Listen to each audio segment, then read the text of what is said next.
নারায়ণগঞ্জ জেলা ছাত্র দলের সাবেক সভাপতি জাকির খান ৯০-এর দশকে প্রকাশ্যে গুলি করে হত্যা, চাঁদাবাজি ও প্রতিপক্ষের লোকজনকে মারধর করে শীর্ষ সন্ত্রাসীর তকমা পান।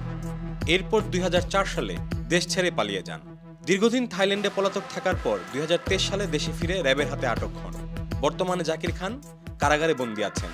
সেখান থেকে নিজের কর্মী সমর্থকদের ক্লিন ইমেজ তৈরির বার্তা দিয়েছেন। বলেছেন যত বেশি সম্ভব সামাজিক কর্মকাণ্ডে জড়িত হতে ও অপরাধ থেকে বিরত থাকতে। তার ঘনিষ্ঠ এক সহযোগী এই তথ্য জানিয়েছেন।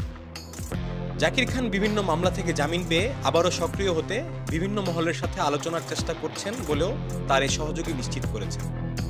তবে জাকির খান অতীতের অপকর্ম মুছে ফেলতে জেলে বসে ক্লিন ইমেজ তৈরি করতে চাইলেও তার নাম ভাঙিয়ে অপরাধীরা নগরীর দেবগ এলাকায় চাঁদাবাজি, ব্ল্যাকমেল ও মাদক ব্যবসা করছেন বলে জানা গেছে। তথ্য বলছে, বিএনপি সরকারের আমলে নারায়ণগঞ্জ শহরের টানবাজারের পতিতাপল্লী, বিসিকের গার্মেন্টস সহ বিভিন্ন সেক্টর নিয়ন্ত্রণে জাকির খানের কয়েক ডজন ক্যাডার বাহিনী কাজ করত। জাকির খান দেশ ছেড়ে চলে যাওয়ার পর তার ক্যাডাররাও নিষ্ক্রিয় হয়ে যায়। তবে এদের অনেকেই এখন ধীরে ধীরে সক্রিয় হয়ে উঠছেন। বিশেষ করে জাকির খানকে যখন নারায়ণগঞ্জ আদালতে আনা হয় তখন তার পুরনো সহযোগীদের সেখানে আসতে দেখা যায়। অনেকে কারাগারে গিয়েও দেখা করেন। এদিকে নারায়ণগঞ্জের প্রভাবশালী সংসদ সদস্য শামীম ওসমান বিগত দিনে বেশ কয়েকবার কারাগারে বন্দী জাকির খানকে নিয়ে মন্তব্য করেছেন। এর মধ্যে জাকির খান ভালো ছেলে এবং বেয়াদব ছিল না বলে মন্তব্য করেন শামীম ওসমান। পরবর্তীতে জাকির খান দেশে আসার পর কারা তার অবস্থান র্যাবকে জানিয়েছেন সে সম্পর্কে চাঞ্চল্যকর তথ্য দেন তিনি। নারায়ণগঞ্জ মহানগর বিএনপির আহ্বায়ক সাখাওয়াত হোসেন ও সদস্য সচিব টিপুকে ইঙ্গিত করে তিনি বলেন, একটা ছেলে, আমিও তাকে এইটুক থেকে দেখছি, বেয়াদব ছিল না, ভালো ছেলে ছিল। ওর নাম হলো জাকির, নাম ছেলেটা জাকির নাম। বিএনপি আসার আগে অনেক কিছু করলো, জাকির খান বলে সবাই। ছাত্র দলের একজন সাবেক নেতা যার বাড়ি দেবক, সাবেক নেতা যার বাড়ি জেবক, আমি নামই বলছি জাকির খান, তাকে এরা নিজেরা ওই মামলার থেকে বাঁচার জন্য তাদের মধ্যে যারা কালকে বক্তব্য দিয়েছে তাদের মধ্যেই একজন পুলিশের কাছে হোক, র্যাবের কাছে হোক, যার কাছেই হোক, সে কোথায় থাকে তার ঠিকানা দিয়ে তাদের নিজেদেরকে রক্ষা করেছে। সূত্র বলছে ১৯৮৯ সালে নারায়ণগঞ্জ ৫ আসনের প্রয়াত সংসদ সদস্য নাসিম ওসমানের হাত ধরে জাতীয় পার্টির ছাত্র সমাজে যোগদানের মাধ্যমেই জাকির খানের রাজনৈতিক অঙ্গনে প্রবেশ। তার পিতা দৌলত খান ছিলেন তৎকালীন টানবাজার পতিতালয়ের গডফাদার।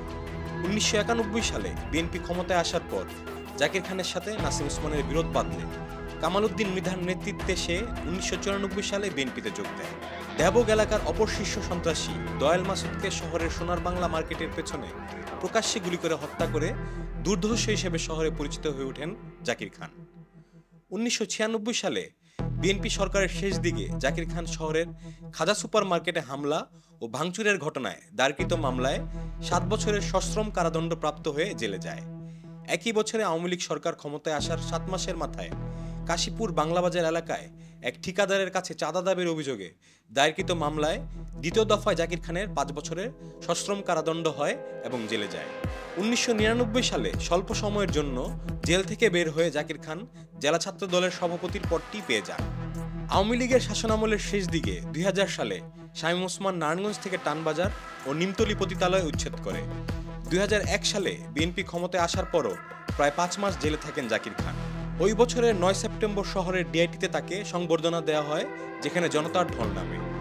সর্বশেষ ২০০৩ সালের ১৮ ফেব্রুয়ারি তৎকালীন জেলা বিএনপি সাধারণ সম্পাদক ও বিআরটিসির তৎকালীন চেয়ারম্যান তৈমুর আলম খন্দকারের ছোট ভাই ব্যবসায়ী নেতা সাব্বির আলম খন্দকার আততায়ের গুলিতে নিহত হয়। এ ব্যাপারে জাকির খানকে আসামি করে মামলা দায়ের করেন তৈমুর আলম খন্দকার। এরপর জাকির খান নারায়ণগঞ্জ ছেড়ে পাড়ি জমায় থাইল্যান্ডে। পরে আবার তিনি দেশে গোপনে ফিরে আসেন। ২০২২ সালের ৩ সেপ্টেম্বর ভোরে রাজধানীর বসুন্ধরা আবাসিক এলাকা থেকে তাকে গ্রেফতার করা হয়।